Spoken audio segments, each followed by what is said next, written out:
Sabe aqueles momentos do dia a dia? Um raio que cai perto de casa, o nascimento do filho de um amigo, a assinatura de um contrato de aluguel. Parece tudo parte da vida, né? Mas já parou para pensar por que alguns desses eventos acendem um alerta no mundo do direito e outros não? Hoje, vamos fazer uma análise focada num conceito, assim, essencial do direito civil brasileiro: os fatos jurídicos. Temos aqui um material bem rico, anotações de aulas, textos explicativos, e a nossa missão é extrair o ouro disso tudo, sabe? Entender o que realmente faz a diferença nesse tema. Exato. É fascinante observar como o direito não se ocupa de tudo o que acontece, né? Ele tem um olhar seletivo, assim, escolhendo quais eventos têm o poder de criar, modificar ou até mesmo extinguir relações e direitos entre as pessoas. Compreender o que é um fato jurídico é como ter a chave mestra para muitas portas do direito civil. Contratos, família, responsabilidade por danos, tudo passa por aqui. Certo, então vamos começar a desembalhar isso. Pelo que eu entendi do material, um fato jurídico é, na essência, qualquer acontecimento, seja da natureza ou resultado de uma ação humana, que a lei considera relevante o suficiente para produzir consequências jurídicas. É isso? Perfeito. Um exemplo que você mencionou, né, que achei ótimo nas fontes, foi o da chuva. Uma garoa pode ser só um incômodo, fato comum. Agora, uma tempestade que vira enchente, causa destruição, invade casas, aí a história muda completamente. Deixa de ser só um evento climático e vira um fato jurídico, com implicações bem sérias. Faz todo sentido. O direito opera como um filtro. Diante da infinidade de acontecimentos da vida, ele seleciona. Opa! Isso aqui me interessa. Sobre isso, eu tenho regras. Uma fórmula simples que aparece no material é: acontecimento da vida plus norma jurídica que lhe dá importância igual a fato jurídico. É a lei que dá o selo de relevância jurídica a um fato, entende? Entendi. E essa relevância nem sempre é preto no branco, né? O mesmo material mostra isso. Um abraço carinhoso num familiar, em geral, não interessa ao direito. Mas um ato de agressão física dentro de casa, totalmente diferente. Aí aciona mecanismos legais protetivos, punitivos. A linha pode ser tênue às vezes. Exatamente. E essa análise de relevância, como bem apontam as fontes, muitas vezes depende do contexto, das circunstâncias específicas, o que os juristas chamam de análise casuística, ou seja, caso a caso. O direito civil foca muito nas relações privadas, entre indivíduos, né? Já o direito penal se concentra em condutas que a sociedade considera inaceitáveis, os crimes. Cada ramo do direito aplica seu próprio critério para pinçar os fatos que lhe importam. Ok, acho que pegamos a ideia do que é um fato jurídico. Um evento com, digamos, ingresso VIP no mundo do direito. Agora, como eles se organizam? O material traz uma divisão principal, bem clara, que parece ser o ponto de partida. Fatos naturais de um lado, fatos humanos do outro. É isso. Isso mesmo. Os fatos naturais, que algumas fontes também chamam de fatos jurídicos em sentido estrito, são aqueles que acontecem por obra da natureza, sem intervenção direta da vontade humana. E dentro deles, temos duas subdivisões importantes. E quais seriam? Primeiro, os fatos naturais ordinários. São os eventos esperados, comuns, parte do fluxo normal da vida e do tempo. Pensa no nascimento de uma pessoa, que dá início à personalidade civil, a morte, que põe fim a ela e dispara o processo de herança, completar 18 anos, atingindo a maioridade, e a simples passagem do tempo, né, que pode levar à perda de direitos por não exercê-los, como na prescrição. São fatos previsíveis, tipo parte do calendário da vida. Entendi. O esperado. O ciclo natural. E a outra categoria de fatos naturais, qual é? São os fatos naturais extraordinários. Aqui entram os eventos imprevisíveis e inevitáveis, muitas vezes associados às ideias de caso fortuito ou força maior. Pense em terremotos, inundações de grande proporção, um raio que causa um incêndio, uma pandemia. A distinção aqui é crucial, por exemplo, para determinar se alguém é responsável por um dano ou não. Faz todo sentido. Lembrei de um exemplo das fontes. um voo cancelado por um nevoeiro intenso e repentino, né? Um fato natural extraordinário. Isso geralmente isenta a companhia aérea de algumas obrigações. É diferente de um cancelamento por falta de manutenção na aeronave, porque aí já entra na esfera da ação ou omissão humana. A causa do problema muda tudo, né? Exato. Saber se a origem do evento foi puramente natural e imprevisível, ou se houve alguma falha humana associada, define as consequências legais. Muda tudo. Perfeito. Agora, vamos para o lado que nos envolve mais diretamente. Os fatos humanos. O material também chama de atos jurídicos em sentido amplo, certo? Isso. E aqui, outra divisão fundamental salta aos olhos nas fontes. A diferença entre fazer algo permitido pela lei, que é o ato lícito, e fazer algo proibido, o ato ilícito. Correto. Os atos ilícitos são as condutas humanas que vão contra as regras do jogo estabelecidas pelo direito, violando leis ou direitos de outras pessoas. O Código Civil trata disso especialmente nos artigos sobre responsabilidade civil, ali a partir do 186.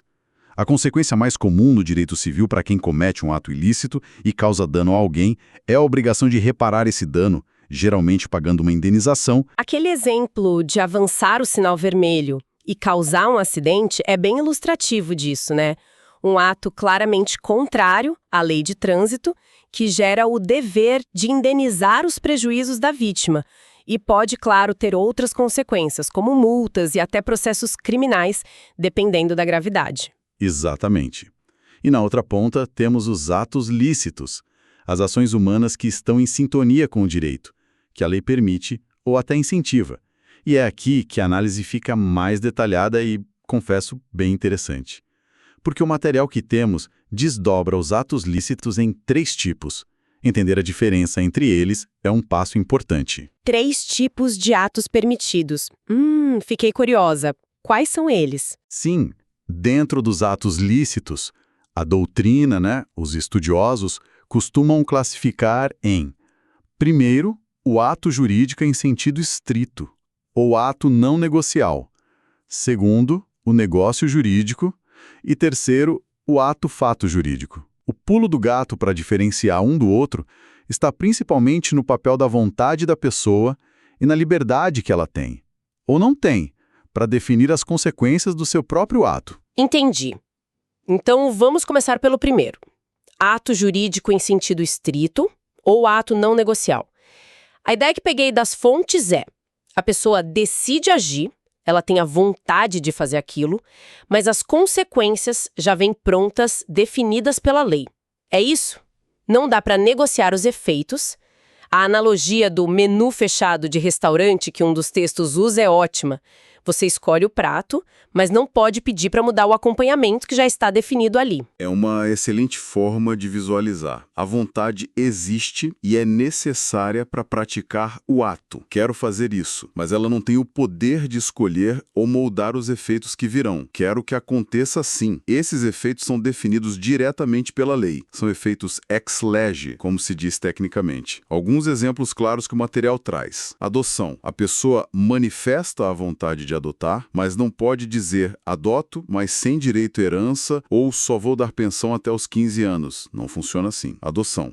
Adotou. A lei já define todo o pacote de direitos e deveres, equiparando ao filho biológico. Certo, não tem como condicionar. Exato. Outro exemplo. Reconhecimento de paternidade. É um ato de vontade reconhecer o filho, mas não se pode fazer isso sob condição, tipo, reconheço se ele torcer para o meu time, ou por prazo determinado. Reconheceu, os efeitos da filiação são plenos e automáticos. Também a notificação de um devedor, quando você notifica alguém que está te devendo para que pague, para constituir em mora, né? O ato de notificar é voluntário, mas os efeitos, juros, multa, etc., são os previstos em lei ou num contrato. Não dá para inventar na hora da notificação. Entendi. E até a mudança de domicílio, a pessoa decide se mudar com a intenção de ficar permanentemente em outro lugar. Essa decisão, mais a mudança física, geram automaticamente a alteração do domicílio legal, com as consequências que a lei prevê. Entendi. A escolha é fazer ou não fazer, mas o resultado legal é tamanho único, definido pela lei. O Código Civil até menciona que as regras dos negócios jurídicos se aplicam aqui quando compatíveis, mas essa rigidez nos efeitos é a marca registrada, né? Exato. A liberdade da pessoa está na decisão de praticar o ato, não na configuração das consequências jurídicas. É bem delimitado. Agora sim, vamos ao que parece ser o palco principal da vida civil, o negócio jurídico. É aqui que entram os contratos, os acordos. O material chama de o reino da vontade. E parece apropriado. Sem dúvida. O negócio jurídico é onde a vontade humana brilha, digamos assim. É um ato voluntário em que as partes não só decidem fazer o ato, mas também têm liberdade para definir as regras, os efeitos que desejam criar, modificar ou extinguir entre si. É a chamada autonomia privada em ação. Claro, essa liberdade não é total. Ela tem limites na lei, na ordem pública, nos bons costumes, e deve sempre observar princípios como a boa-fé. A fórmula aqui seria algo como acontecimento plus lei, plus vontade, de agir e de definir efeitos, plus licitude, plus acordo de interesses. É mais complexo. E aqui os exemplos são o nosso dia a dia, basicamente. Comprar, vender, alugar. Em grande parte, sim. Os exemplos mais comuns são contratos em geral. Compra e venda. Você negocia o preço, o prazo de pagamento, a entrega. Aluguel. Define o valor, a duração, as garantias. Contrato de trabalho, empréstimo, seguro. Em todos eles, as partes conversam e definem os termos. Casamento. Além de escolher casar, os noivos podem escolher o regime de bens, definindo como o patrimônio será administrado durante e após a união. Existe essa escolha. Testamento. A pessoa define como seus bens serão distribuídos depois que ela morrer. Dentro dos limites legais, né? Tem a parte que é obrigatoriamente dos herdeiros necessários, a legítima, mas no resto a vontade dela vale. Criar uma sociedade. Os sócios definem as regras de funcionamento da empresa, como será a participação de cada um, a divisão dos lucros, tudo isso no contrato social. Entendi. E o material reforça algo importante. Para esse reino da vontade funcionar e o acordo ser válido, tem que seguir algumas regras básicas, né? O famoso artigo 104 do Código Civil, quem faz o acordo tem que ser capaz, maior de idade, com discernimento. O objeto do acordo tem que ser permitido por lei, possível de ser realizado e bem definido. E a forma tem que ser a correta. Alguns exigem forma escrita, outros até escritura pública em cartório, como para imóveis de maior valor, acima de 30 salários mínimos, né? O artigo 108. Exatamente. Esses são os requisitos de validade, essenciais. Se faltar algum deles, o negócio pode ser considerado inválido, nulo ou anulável. E aí a vontade das partes pode não produzir o efeito desejado. É um risco. E a interpretação desses negócios também tem regras importantes, viu? Os artigos 112 a 114 dão pistas. Buscar a real intenção das partes, mais do que só a letra fria do contrato, artigo 112. Agir sempre com boa-fé, artigo 113. Considerar os costumes locais. E os atos gratuitos, como doação ou renúncia de direitos, são interpretados de forma mais restrita, artigo 114. A boa-fé, aliás, é um pilar central aqui. Não dá para fugir dela. Certo. Então, no negócio jurídico, a nossa vontade é a protagonista, tanto para decidir fazer, quanto para definir as regras do jogo, desde que respeitados os limites da lei. E a última categoria de ato lícito, aquela que pareceu um pouco mais exótica, o ato-fato jurídico. Aqui, parece que a ação humana acontece, mas a lei não está muito preocupada com a intenção ou a capacidade de quem agiu para gerar o efeito legal. É isso mesmo? É uma boa forma de colocar. É isso. No ato-fato jurídico, o foco da lei está no resultado da ação humana, no fato concreto que aconteceu. A vontade de produzir aquele feito específico, ou até mesmo se a pessoa era civilmente capaz ou não, tornam-se secundárias, quase irrelevantes, para a produção daquele efeito principal que a lei liga ao fato. Os exemplos do material ajudam a clarear isso. Quais seriam? Olha, tem um exemplo de achar algo perdido, descoberta. Se você encontra uma carteira na rua, A lei diz que você tem o dever de devolver ao dono ou entregar à autoridade e o direito a uma recompensa, o achádego, né? Mínimo de 5% do valor. Isso acontece independentemente de você estar procurando algo ou se simplesmente tropeçou na carteira por acaso. A sua intenção de achar não importa para gerar o dever de devolver e o direito à recompensa. O fato de achar é o que conta. Curioso. Outro, achar um tesouro, algo parecido. Se alguém, por acaso, encontra um tesouro antigo escondido, a lei dá direito a uma parte dele. Não importa se quem achou foi uma criança, que é incapaz pela lei, ou um adulto distraído. O fato de ter encontrado é que gera o direito. Uhum. E tem o exemplo clássico da criança comprando um doce.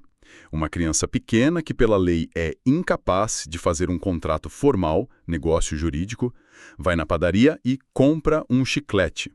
Tecnicamente, esse contrato seria inválido. Mas o direito, para não inviabilizar essas pequenas trocas sociais do dia a dia, considera isso um ato-fato. O resultado prático, a troca do dinheiro pelo doce, é aceito sem analisar a capacidade ou a vontade de contratar da criança naquele momento. É mais prático, né? Sim, evita complicar o que é simples. Exato. E, finalmente, prescrição e decadência. A perda de um direito pelo passar do tempo sem exercê-lo. A lei não pergunta por que a pessoa ficou parada, se foi por esquecimento, por estratégia ou por pura negligência. O simples fato da inércia prolongada mais o tempo passado gera a perda do direito. O resultado, perda do direito, é o que importa para o sistema. Interessante. Parece que nesses casos o direito olha mais para o que aconteceu no mundo real do que para a intenção exata de quem fez acontecer. É como se fosse uma solução pragmática para certas situações, né? Exatamente. É uma categoria que reconhece efeitos jurídicos para ações humanas onde a vontade direcionada a um fim específico não é o elemento central, ou onde exigir capacidade plena criaria mais problemas do que soluções. É importante notar, como uma das fontes aponta, que há discussões, debates entre os estudiosos do direito sobre se essa categoria é realmente autônoma ou se essas situações poderiam ser explicadas de outra forma, talvez dentro das outras categorias. Mas, na prática, ela é muito útil para entender esses casos específicos. Ajuda a organizar o pensamento. Certo, então passamos pelas categorias fatos naturais ordinários e extraordinários e fatos humanos ilícitos e os lícitos. E os lícitos se dividem em ato jurídico stricto sensu, negócio jurídico e ato-fato jurídico. Agora voltando para quem nos ouve e pensa, tá, entendi as caixinhas, mas e daí? Por que dedicar tempo a entender essas diferenças? Onde isso impacta na prática? Essa é a pergunta fundamental. Como um dos textos das fontes bem ressalta, dominar essa classificação é como ter um mapa da parte geral do Código Civil.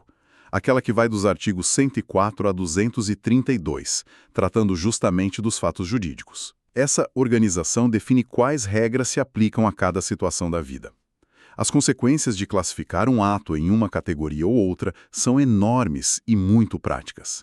Veja bem, se estamos diante de um negócio jurídico, sabemos que a validade depende daqueles requisitos capacidade, objeto lícito, forma correta. Importantíssimo. Sabemos que as partes têm liberdade para definir as cláusulas, autonomia privada, e que a interpretação vai buscar a intenção e a boa-fé. Se você faz um contrato verbal quando a lei exige escrito, ele pode não valer nada. É um risco real. Certo. As regras são bem específicas. Exato. Agora, se é um ato jurídico em sentido estrito, a conversa é outra. Os efeitos são aqueles da lei. Ponto final. Não adianta querer negociar. A discussão sobre validade pode até envolver a capacidade do agente, mas os resultados são padronizados pela lei. Reconheceu o filho. Ponto. Os direitos e deveres são aqueles do Estatuto da Criança do Código Civil. Entendi. Sem margem para mudar os efeitos. Isso. E se for um ato-fato jurídico, a lógica muda de novo.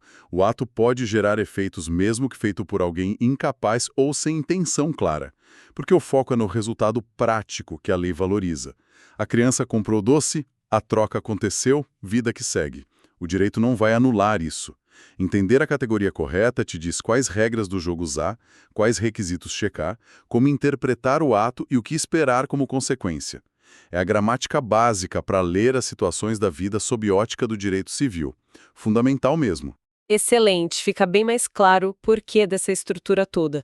Não é só teoria, define como as coisas funcionam na prática.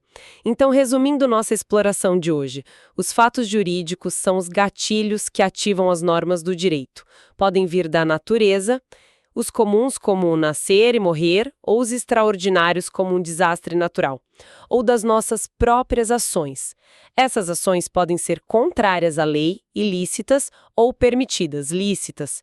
E dentro das ações permitidas, a grande sacada está no papel da nossa vontade. Ela manda no jogo e define as regras, negócio jurídico. Ou ela só aperta o botão para efeitos já programados pela lei, ato jurídico stricto sensu, ou será que o que importa mesmo é o resultado da ação e a vontade fica em segundo plano, ato fato jurídico? Foi isso, né? Síntese perfeita.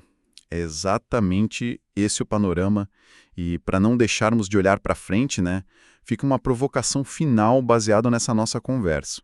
Vivemos numa era cada vez mais digital, com algoritmos, inteligência artificial, contratos que se autoexecutam em blockchain, os smart contracts.